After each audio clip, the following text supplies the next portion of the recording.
मेरी wife hospital के bed पर लेटकर फेक डेथ का नाटक कर रही थी। मैं सीधा उस पर झपटा और उसे 2 जोरदार थप्पड़ मार दिए। फिर ऑर्गन डोनेशन डिपार्टमेंट को भी बुला लिया। सोचा कि एकदम दिल निकाल कर प्यार दिखाता हूँ। पिछले जन्म में मैं सिर्फ दुख में डूब गया था। मैंने वाइफ की बेस्ट फ्रेंड द्वारा दिया गया पानी पी लिया और फिर 3 दिन 2 रात तक बेहोश रहा। जब मैं फिर से जागा तब तक वाइफ की बॉडी जलाकर राख बनाई जा चुकी थी। मैं अभी दुख भी नहीं मना पाया था कि डेट कलेक्टर्स घर पर आ गए। तब मुझे पता लगा कि मरने से पहले वाइफ करोड़ों का कर्ज छोड़ गई थी। उन्होंने सिर्फ मेरी दोनों किडनी नहीं निकाली बल्कि मुझसे रोज 24 घंटे काम करवाया ताकि मैं उनका कर्ज चुका सकूं। सिर्फ 10 साल में मैं 80 साल के बूढ़े जैसा लगने लगा था। और तभी 10 साल पहले मर चुकी वाइफ अपने लवर को गले लगाकर लग्जरी कार में मेरे सामने से गुजरी। उसने हंसते हुए 100 यूएन मेरी तरफ फेंक कर कहा कि ये मेरी मेहनत का इनाम है। मुझसे सांस तक नहीं ली गई और मैं वहीं मर गया। फिर जब मैंने आंखें खोली मैं उस दिन वापस लौट आया जब वाइफ को हार्ट अटैक आया था। सामने सफेद कपड़े से ढकी वाइफ को देखकर मैं मन ही मन हंसा। अगर तुम मरना चाहती हो तो मैं तुम्हारी इच्छा पूरी कर दूंगा। वाइफ की बेस्ट फ्रेंड वांग मनयून लगातार मुझे पानी पीने के लिए कह रही थी। मैं होश में आकर उसे देखने लगा। पिछले जन्म में मैं यही पानी पीकर बेहोश हुआ था। मुझे लगभग 100% यकीन था कि इस पानी में कुछ मिलाया गया है ताकि मैं लियू रुयान की फेक क्रिमेशन मिस कर दूं। मैंने ग्लास नीचे रख दिया और वांग मनयून की रोकने की परवाह किए बिना लियू रुयन के बेड तक गया। मैंने चादर हटाई। लियू रुयन का चेहरा लाल था और उसकी सांसें भी नॉर्मल लग रही थीं। पिछले जन्म में मैं इतना दुखी और बेवकूफ था कि मुझे ये सब दिखाई ही नहीं दिया। मैंने हाथ उठाया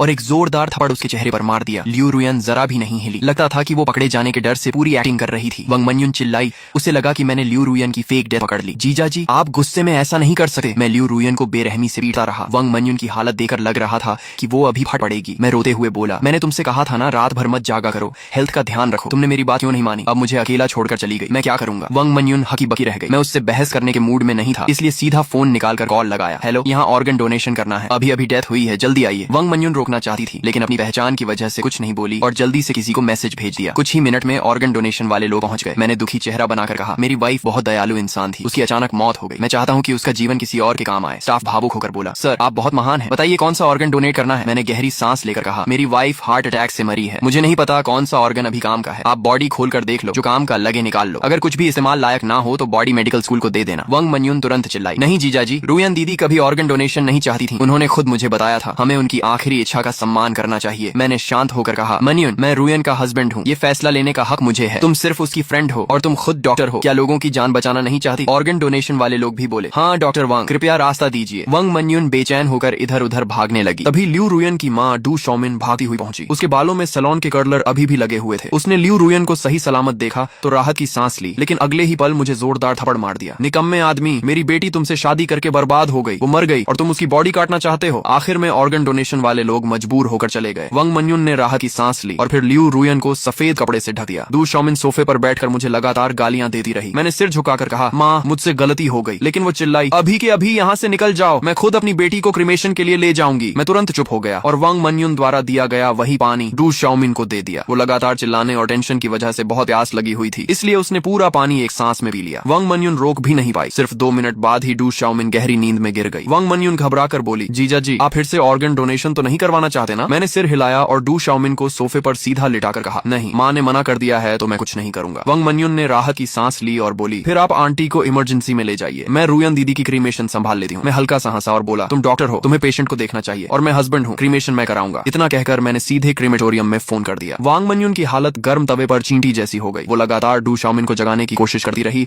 लेकिन वो बिल्कुल नहीं उठी। आखिर क्रीमेटोरियम वाले आए और लियू रुयान को स्ट्रेचर पर ले गए। तभी वांग मनयून आखिर टूट गई और मेरा हाथ पकड़कर बोली, जीजा जी, मुझे लगा अभी रुयान दीदी हिली थी, शायद उन्हें बचाया जा सकता है। मैंने डेथ सर्टिफिकेट उसके चेहरे पर फेंकते हुए कहा, अगर वो सच में जिंदा निकली तो हॉस्पिटल पर मर्डर का केस बनेगा और तुम भी बच नहीं पाओगी। वांग मनयून चुप हो गई। मैं हंसते हुए क्रीमेटोरियम की गाड़ी में बैठ गया। रास्ते में मैंने स्ट्रेचर पर पड़ी लियू रुयन को देखा और पाया कि उसकी उंगलियां हल्की हिल रही थी। शायद एनेस्थीसिया का असर खत्म हो रहा था और उसे एहसास हो चुका था कि सच में उसका क्रीमेशन होने वाला है। मैंने ड्राइवर से कहा, भैया जल्दी चलाओ, मेरी सास मेरी वाइफ की बॉडी छीनना चाहती है, लेकिन मैं चाहता हूँ कि वो पूरी बॉडी के साथ जाए। ड्राइवर ने एक्सेलरेटर पूरी ताकत से दबा दिया। रास्ते में मुझे पिछले जन्म की याद आने लगी। 10 साल बाद जब मैंने लियू रुयन को सड़क पर देखा था, वो पहले जैसी जवान और खूबसूरत दिख रही थी। मैं उसे पहचानने के लिए उसके सामने भागा था। उसने काफी देर बाद मुझे पहचान कर हंसते हुए कहा था, सिर्फ 10 साल में तुम मेरे दादा से भी बूढ़े लगने लगे। मैंने कांपती आवाज में पूछा था, तुम मरी नहीं थी? वो हंसकर बोली, मैंने तुमसे छुटकारा पाने के लिए फेक डेथ की थी। तब मुझे सब समझ आ गया था। अगर वो डिवोर्स लेती तो उसे अपनी आधी प्रॉपर्टी मुझे देनी पड़ती और चीटिंग का बदनाम टैग भी लगा, लेकिन फेक डेथ करके उसने सारा कर्ज मेरे सिर डाल दिया और खुद नई पहचान के साथ अपने लवर जी बोदा के साथ रहने लगी। फिर वो हंसते हुए बोली थी, असल में हॉस्पिटल में मैं तुम्हारी सारी बातें सुन सकती थी, तुम्हारे रोने की आवाज आज तक नहीं भूली। तुम आदमी होकर हंस जैसी आवाज में रो रहे थे, बहुत मजेदार था। उसकी हंसी सुनते सुनते मैं सीने को पकड़कर गिर पड़ा था। जी बोदा बोला, जान, ये आदमी कहीं स्कैम तो नहीं कर रहा? चलो यहाँ से। से और दोनों मुझे मरता छोड़कर चले गए थे। अब वर्तमान में मैं लियू रुयन के सीने पर झुककर उसकी हार्ट बीट सुनते हुए बोला, मुझे पता है तुम जिंदा हो, तुमने चीटिंग की, फेक डेथ की और मुझे कर्ज में डुबो दिया, लेकिन मैं तुमसे नफरत नहीं करता। तुम मरना चाहती हो ना, तो मैं तुम्हें जल्दी क्रीमेशन तक पहुंचा दूंगा। मुझे नहीं पता तुम्हें दर्द महसूस हो रहा है या नहीं, लेकिन मैं उम्मीद करता हूँ कि हो रहा हो, ताकि तुम जिंदा जलने का एहसास खुद कर सको। लियू रुयान की उंगलियां कांपने लगी और उसकी आंखों से आंसू बह निकले। मैंने उसके आंसू पोंछते हुए कहा, अभी मत रो, फर्नेस में जाने के बाद और समय मिलेगा। मेरा फोन लगातार बज रहा था, कभी वांग मान्युन का कॉल आता तो कभी दू शाओमिन का, लेकिन मैंने एक भी कॉल रिसीव नहीं किया। आखिर इस वक्त मैं सिर्फ अपनी वाइफ को खो चुका एक दुखी हस्बैंड था, और ऐसे इंसान का किसी का फोन ना उठाना बिल्कुल नॉर्मल लगा है। ड्राइवर की तेज रफ्तार की वजह से आधे घंटे का रास्ता सिर्फ 20 मिनट में खत्म हो गया, लेकिन वहां पहुंचने के बाद पता चला कि क्रीमेशन ग्राउंड में आज बहुत भीड़ है और लियू रुयान की बारी आने में कम से कम 1 घंटा लगेगा। मैं तुरंत वहां के इंचार्ज के पास गया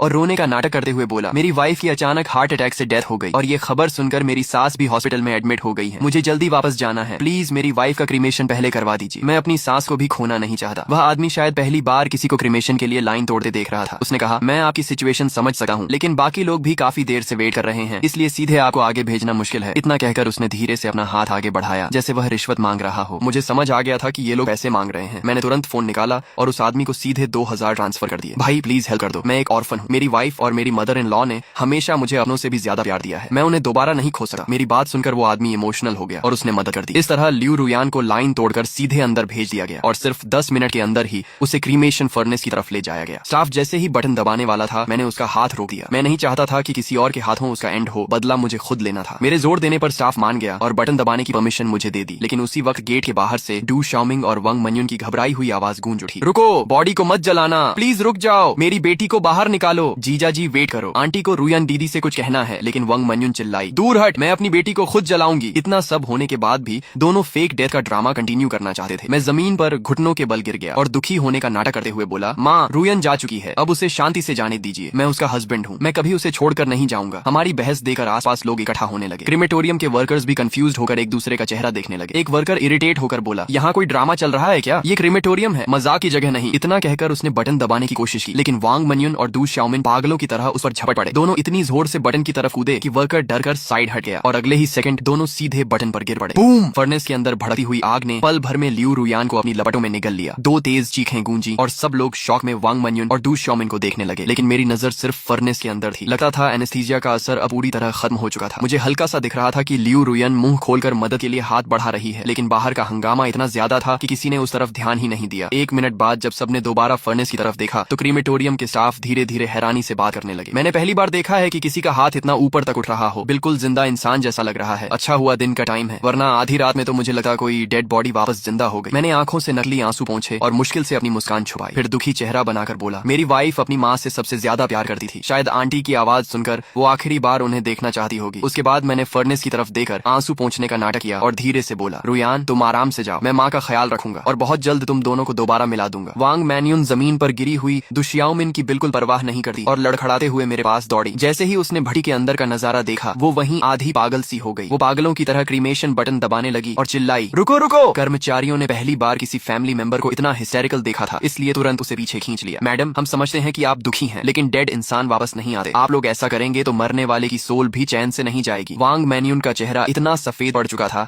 जैसे उसमें खून ही न बचा हो। वो धम्म से जमीन पर बैठ गई और सिर्फ मुझे रोकने की कोशिश करती रही। तभी डू शाओमिन हाथ पैर के बल रेंगती हुई मेरे पैरों तक आई, मेरी पैंट पकड़कर जोर जोर से चीखने लगी, तू कमीना है, तूने मेरी बेटी को मार डाला, मेरी बेटी की जान वापस कर। मैंने गहरी सांस ली और तुरंत डेथ सर्टिफिकेट निकालकर कहा, माँ, मुझे पता है आप दुख में हैं, लेकिन रुयान की मौत से मेरा कोई लेना देना नहीं है। उसे अचानक हार्ट अटैक आया था। अगर भरोसा नहीं है तो मान्युन से पूछ लीजिए। उसी ने खुद रुयान को बचाने की कोशिश की थी और उसी ने ये डेथ सर्टिफिकेट मुझे दिया था। इतना कहकर मैंने सिर घुमाकर वांग मान्युन की तरफ देखा और बड़ी मुश्किल से अपनी मुस्कान दबाई। सही कह रहा हूँ ना मान्युन? वांग मान्युन के पास बोलने के लिए कुछ नहीं बचा था। अगर वो कहती कि इंसान मरा नहीं था तो फिर डेथ सर्टिफिकेट कैसे बना, और अगर कहती कि इंसान मर चुका था तो डू शाओमिन कभी यकीन नहीं करती। लेकिन मेरी बात सुनते ही डू शाओमिन को भी सब समझ आ गया। वो पागलों की तरह चिल्लाई, तू ही है, तूने मेरी बेटी को मार डाला, मेरी बेटी जिंदा थी, फिर डेथ सर्टिफिकेट क्यों बनाया? अब मेरी बेटी को जिंदा जलाकर राख कर दिया गया, इसकी पूरी जिम्मेदारी तेरी है। उसकी ये बात सुनकर वहाँ मौजूद हर इंसान शौक में जम गया। कर्मचारियों के चेहरे तक सफेद पड़ गए। हे भगवान, ये तो मर्डर है। इतना सुनते ही डू शाओमिन की आंखें पलट गईं और वो सीधे बेहोश होकर गिर पड़ी। मैंने तुरंत मौका देकर वांग मान्युन के चेहरे पर जोरदार थप्पड़ मारा और गुस्से में चिल्लाया, मान्युन, तुम डॉक्टर होकर ऐसा मजाक करती हो? दिमाग खराब हो गया है क्या? मेरी पत्नी मर चुकी है तो मर चुकी है, तुम ऐसी उल्टी सीधी बातें क्यों कर रही हो? वांग मान्युन मेरा थप्पड़ खाकर पूरी तरह सुन्न रह गई। आसपास के कर्मचारियों को भी लगने लगा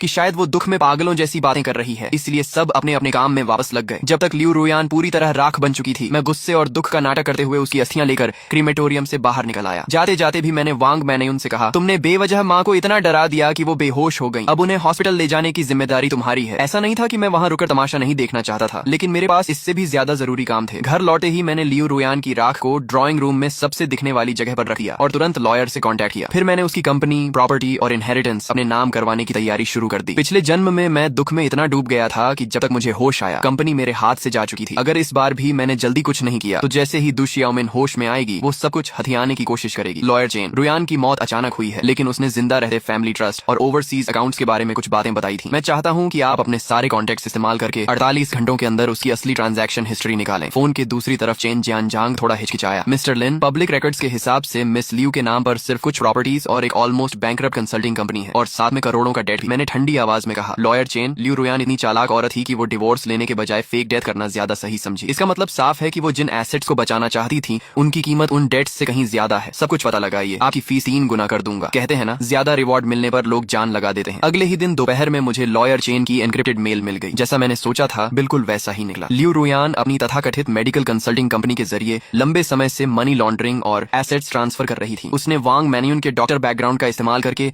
बड़ी मात्रा में इलीगल प्रिस्क्रिप्शन फॉर्मूलाज खरीदे थे और उन्हें कई ऑफशोर कंपनीज के नाम पर छिपा रखा था। लेकिन सबसे शॉकिंग बात यह थी कि मुझे एक सीक्रेट लॉकर का पता चला, जो उसी पुराने गराज के अंदर जब मैंने उस जंग लगी शटर को खोला तो सीधा सड़ी हुई बदबू मेरे चेहरे पर आ गई। ये वही कोना था जहाँ पिछले जन्म में मैं कभी नहीं गया था। मैंने एक हिडन कंपार्टमेंट खोला। अंदर कोई ज्वेलरी नहीं थी, सिर्फ कैश की गड्डियां और कई क्रिप्टो करेंसी स्टोरेज डिवाइसेस रखे थे। करोड़ों का डेट। लियू रुयान, तो तुम्हारा प्लान था कि मैं कर्ज में डूबकर नरक जैसी जिंदगी जीऊं और तुम करोड़ों के बिटकॉइन लेकर विदेश में जी बोयुआन के साथ मजे करो। मैंने गिना, सिर्फ वहां रखे कैश ही 20 लाख से ज्यादा थे। मैंने तुरंत बैंक में जमा नहीं कराया, बल्कि उन लोन कंपनीज से कांटेक्ट किया जिनसे लियू रुयान ने सबसे ज्यादा उधार लिया था। सूदखोरों से बचने का सबसे अच्छा तरीका भागना नहीं, उन्हें खरीद लेना होता है। मैंने उन सब के बॉसेस को एक लग्जरी प्राइवेट क्लब में बुलाया। लियू रुयान मर चुकी है, डेथ सर्टिफिकेट यहाँ है, आप सब सुन ही चुके होंगे। उनमें से एक बोला, मिस्टर लिन, इंसान मर जाए तो भी कर्ज खत्म नहीं होता। आप फर्स्ट हेयर हैं, पैसा आपको चुकाना होगा। मैंने शांत होकर कहा, मैंने कब कहा कि नहीं चुकाऊंगा? ये 2 मिलियन है, सिंसेरिटी के तौर पर पहले इंटरेस्ट दे रहा हूँ। बाकी डेट मैं लियू रुयान की कंपनी संभालने के बाद लीगल शेयर्स मॉर्गेज करके चुका दूंगा। लेकिन एक कंडीशन है, लियू रुयान की माँ दु शियाओमिन और वो आदमी जी बोदा, उनके पास अभी भी उसका हिडन मनी हो सका है। अभी वो हर जगह ये अफवाह फैला रहे हैं कि मैंने मर्डर किया है ताकि इनहेरिटेंस हथिया सके। अगर वो सफल हो गए तो आप लोगों को 1 रुपया भी नहीं मिलेगा। एक आदमी बोला, तो आपका मतलब? मैंने ठंडे स्वर में कहा, उन्हें मेरे रिपेमेंट प्रोसेस में इंटरफियर मत करने देना और उन्हें भी डेट कलेक्टर्स का स्वाद चखने दो। अगर उन्हें एविडेंस चाहिए तो पहले उन्हें कर्ज के दलदल में डूबने दो। लियू रुयान की कंपनी का नाम था रुयान ट्रेडिंग। नाम सुनने में क्लासी था, लेकिन असल में वो इलीगल ट्रांजैक्शंस का शेल कंपनी थी। कंपनी संभालने के पहले दिन मैं 12 बॉडीगार्ड्स लेकर पहुंचा। फाइनेंस मैनेजर वांग छिन, जो वांग मैन्यून की कजन थी, डर के मारे सफेद पड़ चुकी थी। मिस्टर लिन, ये रूल्स के खिलाफ है। मैडम लियू अभी गुजरी हैं और आप पुराने एम्प्लॉइज को निकाल रहे हैं। मैंने फाइल उसकी तरफ फेंकी। रूल्स, सरकारी पैसे में 3,80,000 की गड़बड़ी और फेक इनवॉइसेस। मैनेजर वांग, तुम रूल्स पर बात करोगी या इकोनॉमिक क्राइम ब्रांच में जिंदगी पर? मैंने कोल्ड स्माइल के साथ कहा, आधा घंटा है, कंप्यूटर से लियू रुयान और जी बोदा के सारे ईमेल्स और ट्रांजैक्शन रिकॉर्ड्स निकाल दो। काम हो गया तो ये पैसा सेवरेंस पे मान लेना, वरना जेल में अपनी कजन के साथ रहना। 20 मिनट में मुझे सब मिल गया। उसमें लियू रुयान द्वारा इलीगली एसेट्स ट्रांसफर करने के प्रूफ और विदेश में प्रॉपर्टी खरीदने के कॉन्ट्रैक्ट्स भी थे। जो चीजें उसने फेक डेथ के बाद नई जिंदगी शुरू करने के लिए जमा की थी, वही अब मेरे लिए फ्रॉड और इलीगल एसेट ट्रांसफर के एविडेंस बन चुकी थी। आसमान धुंधला था और मैं बैंक बैलेंस बढ़ते हुए देख रहा था, लेकिन दिल में कोई भावना नहीं थी। लियू रुयान की प्रॉपर्टीज, डिजिटल एसेट्स और कंपनी शेयर्स मिलाकर कुल वैल्यू 5 करोड़ से ज्यादा हो चुकी थी और करोड़ों का डेट अब लीगली उसके पर्सनल फ्रॉड डेट में बदल चुका था, क्योंकि असली कल्प्रिट मर चुकी थी और एसेट्स सेटल हो चुके थे। बाकी सारा कर्ज गारंटोर दु शियाओमिन पर डाल दिया गया। यही मेरा उसके लिए आखिरी गिफ्ट था। पत्नी, शुक्रिया, अब मेरे पास पैसा है, घर है, कंपनी है। अब मैं तुमसे भी ज्यादा शानदार जिंदगी जीऊंगा। मैं शराब पीकर सोफे पर ही सो गया। अगले दिन तेज नॉक की आवाज से मेरी आंख खुली। दरवाजा खोला तो बाहर वांग मैन्यून, दु शियाओमिन और एक आदमी खड़ा था जो मुझसे कुछ साल बड़ा लग रहा था। शायद वही जी बोदा था जिसे मैंने पिछले जन्म में देखा था। उसके हाथ में 6-7 साल का एक लड़का था जिसकी शक्ल लियू रुयान से मिलती थी। तो ये उनका इलेजिटिमेट सन था। इसी वजह से शादी के बाद वो कभी बचा नहीं चाहती थी। तीनों की आंखों के नीचे काले घेरे थे और पीछे कुछ पुलिस ऑफिसर्स खड़े थे। दु शियाओमिन चिल्लाई, ऑफिसर, यही आदमी है जिसने मेरी बेटी को जिंदा जला दिया। इसे पकड़ो और इसे भी फर्नेस में झोंक दो। मुझे पहले से अंदाजा था कि ये ड्रामा होगा, बस इतना जल्दी होगा ये नहीं सोचा था। मैंने हेल्पलेस बनते हुए लंबी सांस ली और डेथ सर्टिफिकेट निकालकर बोला, ऑफिसर, ये मेरी पत्नी का डेथ सर्टिफिकेट है। मेरी सास उसकी मौत सह नहीं पा रही है, शायद मेंटली अनस्टेबल हो गई है। फिर मैंने दुखी चेहरा बनाकर कहा, मेरी और मेरी पत्नी की शादी को 3 साल हुए थे। हम एक दूसरे से बहुत प्यार करते थे। मैं नहीं चाहता था कि उसकी बॉडी सड़ जाए, इसलिए मैंने तुरंत क्रीमेशन करा दिया। क्या इसमें मेरी गलती है? दु शियाओमिन गुस्से से कांपते हुए बोली, बकवास, मेरी बेटी तुम जैसे निकम्मे आदमी से नफरत करती थी। अगर उस समय बोदा डिवोर्स ले सका तो रुयान तुमसे कभी शादी नहीं करती। तुमने जानबूझकर जल्दी क्रीमेशन करवाई ताकि उसकी कंपनी और इनहेरिटेंस हथिया सको। मैंने कंपनी वालों से कंफर्म किया है। मैंने आंखें आंखें लाल करते हुए कहा, माँ आप मुझे गाली दे सकती हैं, लेकिन हमारा प्यार सच था। अगर प्यार नहीं होता तो वो मुझे फर्स्ट हेयर क्यों बना दी? और आप लोग कह रहे हैं कि वो जिंदा थी, तो क्या इतना बड़ा हॉस्पिटल ये नहीं पहचान सका कि कोई इंसान जिंदा है या मर चुका? मैन्यून ने खुद मुझे बताया था कि रुयान ब्रेन डेड थी और उसका दिल भी रुक चुका था। कौन जिंदा इंसान ऐसा होता है? दू शियाओमिन तुरंत वांग मैन्यून की तरफ देखने लगी, लेकिन वांग मैन्यून सिर्फ सिर झुकाकर खड़ी रही। अगर वो अब मान लेती कि डेथ सर्टिफिकेट फेक था तो सीधा क्रिमिनल केस बन जाता, इसलिए उसने चुप रहना ही बेहतर समझा और माहौल पूरी तरह डेडलॉक में बदल गया। शिबोदा ने धीरे से डू शियाओमिन का स्लीव पकड़ लिया। डू शियाओमिन चुप हो गई और गहरी सांस लेकर बोली, रुयन सच में मरी नहीं है, मैं रुयन का बॉयफ्रेंड हूँ। सालों पहले मिसअंडरस्टैंडिंग की वजह से हमारा ब्रेकअप हो गया था, फिर गुस्से में उसने तुमसे शादी कर ली। इस साल मेरा डिवोर्स हो गया तो मैं अपने बच्चे के साथ रुयन को ढूंढने आया। रुयन भी जानती थी कि वो आज भी मुझसे प्यार करती है, इसलिए वो फेक डेथ करके तुम्हें छोड़ना चाहती थी, लेकिन हमने कभी नहीं सोचा था कि तुम सच में उसका क्रीमेशन कर दोगे। लेकिन तुम रुयन को गलत मत समझना, उसने ये सब सिर्फ तुम्हें हर्ट न करने के लिए किया था। वो बहुत काइंड वुमन थी। अब रुयन नहीं रही तो हम बस चाहते हैं कि तुम इस बच्चे को एक्सेप्ट कर लो ताकि इसे इसका लीगल इनहेरिटेंस मिल सके। मैंने पानी का एक SIP लिया और फिर डू शियाओमिन की टोन कॉपी करते हुए कहा, तुम बकवास कर रही हो माँ। मुझे पता है तुम्हारी और रुयन की रिलेशनशिप कभी अच्छी नहीं थी। मरने से पहले रुयन ने अपनी विल में तुम्हारे लिए एक पैसा तक नहीं छोड़ा, इसलिए अब तुम पता नहीं कहां से एक बच्चा लेकर आई हो और रुयन पर झूठा इल्जाम लगाकर उसकी प्रॉपर्टी हथियाना चाहती हो। सही कहा ना? डू शियाओमिन गुस्से से लगभग फट पड़ी, लेकिन पैसों के लिए खुद को कंट्रोल करते हुए बोली, तुम झूठ बोल रहे हो। मेरी और रुयान की रिलेशनशिप बहुत अच्छी थी। ये बच्चा सच में रुयान का ही है, मुझे सब पता है। मैंने तुरंत लियू रुयान की विल बाहर निकाली और कहा, माँ अगर तुम्हारा रिश्ता इतना अच्छा था तो इस विल में तुम्हारा नाम तक क्यों नहीं है? सारी प्रॉपर्टी सिर्फ मेरे नाम क्यों है? डू शियाओमिन के पास कोई जवाब नहीं था। जिबोदा भी चुप खड़ा था क्योंकि वो खुलकर ये नहीं कह सकता था कि लियू रुयान ने मेरे नाम प्रॉपर्टी सिर्फ इसलिए छोड़ी थी ताकि सारे डेट्स मेरे सिर आ जाएं। मैंने उसके पीछे खड़े बच्चे की तरफ देखा और मन ही मन हंस पड़ा। अब समझ आया कि 3 साल तक परफेक्ट वाइफ बनने का ड्रामा अचानक क्यों बंद हो गया। असल में उसका फर्स्ट लव और बेटा वापस आ चुका था, लेकिन मुझे दुख नहीं हुआ क्योंकि मैं एक बार मर चुका था। मैंने शांत होकर कहा, अगर तुम बोल रहे हो कि ये बच्चा रुयान का है तो प्रूफ दिखाओ, जैसे लीगली अप्रूव्ड DNA टेस्ट या बर्थ सर्टिफिकेट। जिबोदा और डू शियाओमिन दोनों एक साथ बोले, कोई DNA टेस्ट नहीं है, बच्चा घर पर पैदा हुआ था इसलिए बर्थ सर्टिफिकेट भी नहीं है, लेकिन बच्चा रुयन का ही है। मैंने पुलिस की तरफ देखकर कहा, ऑफिसर अब आपको समझ आ गया ना? इन्हें पता है कि मेरी वाइफ का क्रीमेशन हो चुका है, इसलिए ये लोग एक बच्चा लेकर इनहेरिटेंस मांगने आ गए हैं। ऊपर से मुझे मर्डरर भी बोल रहे हैं, लेकिन इनकी बातों में खुद कॉन्ट्रडिक्शन है। डू शियाओमिन जल्दी से बोली, मैं बच्चे के साथ DNA टेस्ट करवा सकती हूँ। अगर मैं उसकी ग्रैंडमदर निकली तो इससे साबित नहीं होगा कि वो रुयन का बच्चा है। पुलिस ऑफिसर ने सिर हिलाया, नहीं ऐसे प्रूव नहीं होता, इससे सिर्फ ये साबित होगा कि आपका बच्चे से ब्लड रिलेशन है, लेकिन आपका और लियू रुयान का रिलेशन ऑफिशियली प्रूव नहीं होता। और अगर हो भी जाए फिर भी ये कंफर्म नहीं होगा कि लियू रुयान आपकी अकेली बेटी थी। मैं मन ही मन हंस पड़ा। असल में मैं लियू रुयन का जल्दी क्रीमेशन करवाना ही इसलिए चाहता था क्योंकि मुझे इसी सिचुएशन का डर था, और अब सच में वही हो रहा था। डू शियाओमिन और जिबोदा ने एक दूसरे की तरफ देखा, फिर जिबोदा दांत भींचकर बोला, बच्चा किसका है वो मैटर नहीं करता, लेकिन रुयान सच में जिंदा थी और इसी ने रुयान को जलवा दिया। ये मर्डरर है, इसे इनहेरिटेंस नहीं मिलना चाहिए। उसकी बात टेक्निकली सही थी, लेकिन पहले उसे ये प्रूव करना था कि मैं मर्डरर हूँ। मैं अचानक वांग मन्युन की तरफ मुड़ा और कहा, मन्युन अब तुम बताओ, रुयन जिंदा है या मर चुकी है? तुम डॉक्टर हो, तुम्हारा फैमिली भी है, सोच समझकर जवाब देना। शायद तुम्हें याद ना हो, लेकिन मुझे सब याद है। जब क्रीमेशन फर्नेस स्टार्ट होने वाला था तब तुम और माँ दोनों ने बटन दबाने से मुझे रोका था। अगर रुयन सच में जिंदा थी तो फिर तुम दोनों ही मर्डरर हुए ना? मैंने उनके रोकने वाले एक्शन को जानबूझकर मर्डर अटेम्प्ट की तरह पेश किया। डू शियाओमिन अभी तुम बकवास कर रहे हो बोलने ही वाली थी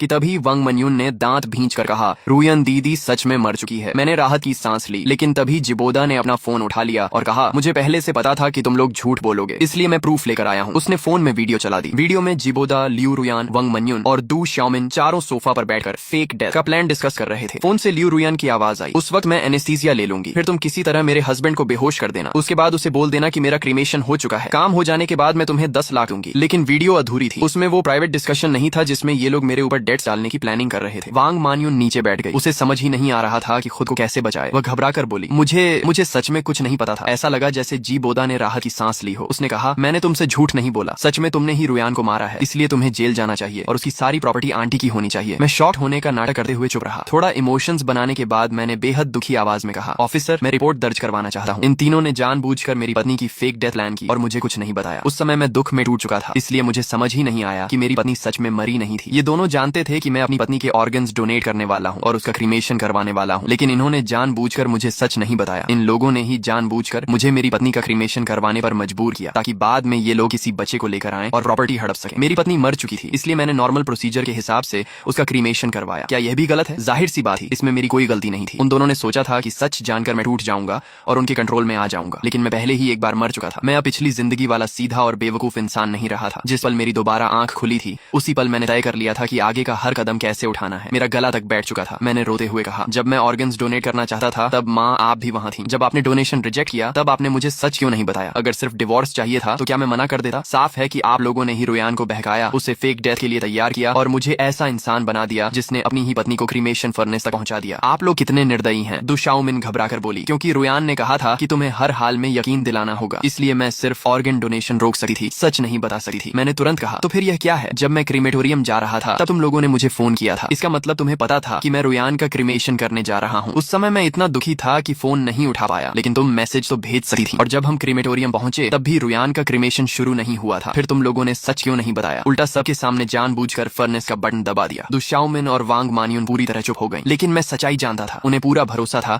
कि सब कुछ समय पर हो जाएगा। बस अगर क्रीमेटोरियम में थोड़ी देर के लिए मुझे दूर कर दें तो उनका प्लान सफल हो जाएगा। आखिर रिस्क लेकर ही तो लोग अमीर बनते हैं। आखिरकार यह पूरा ड्रामा बिना किसी नतीजे के खत्म हुआ। हर कोई अपनी अपनी बात को सही साबित कर रहा था, इसलिए पुलिस हम सबको स्टेशन ले गई और इन्वेस्टिगेशन पूरी होने तक टेम्पररी कस्टडी में रखा। कुछ दिनों की जांच के बाद पुलिस को पता चला कि मैं सच में एक बेहद सीधा साधा हस्बैंड था, जिसे अपनी पत्नी के अफेयर के बारे में कुछ भी नहीं पता था। मैं कभी लियू रुयान के बिजनेस ट्रिप्स या पार्टीज के बारे में सवाल नहीं करता था, कभी उसका फोन चेक नहीं करता था। पुलिस ने मेरे नेबर्स, दोस्तों और कॉलीग्स से पूछताछ की, घर के सीसीटीवी फुटेज भी देखे और कंफर्म किया कि हम दोनों एक परफेक्ट कपल की तरह रहते थे। हमारे बीच कभी लड़ाई तक नहीं हुई थी। पुलिस को तो ये पता नहीं हो सकता था कि मैं रीबर्थ लेकर आया हूँ। मौजूदा सबूतों के हिसाब से ऐसा हस्बैंड अपनी पत्नी को अचानक क्यों मारेगा? दूसरी तरफ दु शाओमिन, वांग मानियुन और जी बोदा की बातों में ढेर सारे लूप होल्स थे। उनके पास कई मौके थे मुझे यह बताने के कि लियू रुयान जिंदा है, लेकिन उन्होंने जानबूझकर तब तक इंतजार किया जब तक उसका क्रीमेशन नहीं हो गया। खासकर वांग मानियुन और दु शाओमिन ने अपनी आंखों से लियू रुयान को फर्नेस में जाते देखा, फिर भी सच नहीं बताया और खुद बटन तक दबा दिया। भले ही वे कह रहे थे कि यह एक्सीडेंट था, लेकिन कौन यकीन करता? ऊपर से शुरुआत से ही फेक डेथ प्लान बेहद खतरनाक और सस्पिशियस थी। आखिर इन्वेस्टिगेशन का रिजल्ट यह निकला कि मैं सिर्फ एक बेगुनाह और दुखी हस्बैंड था जिसने अपनी पत्नी खो दी, जबकि बाकी तीनों पर मर्डर कॉन्स्पिरेसी का केस बन गया और उन्हें जेल भेज दिया गया बेल पर बाहर आने के बाद भी दु शाओमिन और जी बोदा माने नहीं। वे बार बार लोगों को मेरे पास ट्रबल करने भेजते रहे। पहले मैंने सोसाइटी मैनेजमेंट से कंप्लेंट की, फिर पुलिस से, लेकिन वे लोग जों की तरह पीछे पड़े रहे। आखिरकार मैंने लियू रुयान की प्रॉपर्टी से 100 बॉडीगार्ड्स हायर कर लिए और उन्हें साफ आदेश दिया, अगर कोई फिर ट्रबल करने आए तो इन दोनों को छोड़कर बाकी सबको इतना मारो कि हॉस्पिटल पहुंच जाएं। ज्यादा से ज्यादा कॉम्पेंसेशन ही तो देना पड़ेगा। इसके बाद दु शाओमिन और जी बोदा तो बच गए, लेकिन जिन लोगों को वे भड़का कर लाते थे उनकी हालत खराब हो गई। हॉस्पिटल का पूरा महीने का केपीआई उन्हीं लोगों से भर गया। आखिरकार कोई भी उनके लिए लड़ने को तैयार नहीं हुआ। दोनों बस गुस्से में मुझे घूरते रहते और मैं उनके सामने लग्जरी लाइफ एंजॉय करता। शैंपेन, एक्सपेंसिव कार्स, खूबसूरत लड़कियां। मैंने पिछली जिंदगी की हर कमी पूरी कर ली। ये सब देखकर दु शाओमिन और जी बोदा जल भुनकर पागल हो गए। आखिर 3 महीने बाद कोर्ट का फैसला आया। तीनों मर्डर कंस्पिरेसी में गिल्टी पाए गए और उन्हें उम्र कैद की सजा सुनाई गई। जब पुलिस अरेस्ट वारंट लेकर पहुंची तो दु शाओमिन ने वहीं सुसाइड ड्रामा शुरू कर दिया। वह बैल्कनी पर चढ़कर जंप करने की धमकी देने लगी। वह चिल्ला रही थी कि मैंने अपनी पत्नी को मारा है, मैं जानवर से भी बदतर हूँ, पुलिस कानून का गलत इस्तेमाल कर रही है। नीचे क्राउड बढ़ता जा रहा था। दु शाओमिन को लगा कि लोग उसकी साइड लेंगे। वह रो रोकर इमोशनल स्पीच देने लगी, लेकिन करीब 1 घंटे बाद नीचे से किसी ने चिल्लाकर कहा, कूदना है तो कूद, ड्रामा मत कर, हमारा टाइम वेस्ट मत कर। ये सुनते ही दु शाओमिन गुस्से से उछली, लेकिन उसका पैर फिसल गया और वह सीधे नीचे गिर गई। तो आखिरकार लालच, झूठ और फेक डेथ के इस खेल का अंत हो ही गया। जिसने दूसरों के लिए जाल बिछाया, आखिर में वही अपने ही जाल में फंस गया। लेकिन दोस्तों, अगर आपको ये स्टोरी इंटरेस्टिंग लगी हो तो वीडियो को लाइक और चैनल को सब्सक्राइब जरूर करना। और अब अगली वीडियो किस स्टोरी पर चाहिए ये आप लोग हमारे चैनल की कम्युनिटी पोस्ट में जाकर वोट करके डिसाइड कर सकते हो। साथ ही हमारा टेलीग्राम चैनल भी ज्वाइन कर लो, वहां आपको अपकमिंग वीडियोस, अपडेट्स और एक्सक्लूसिव कंटेंट सबसे पहले मिलेगा।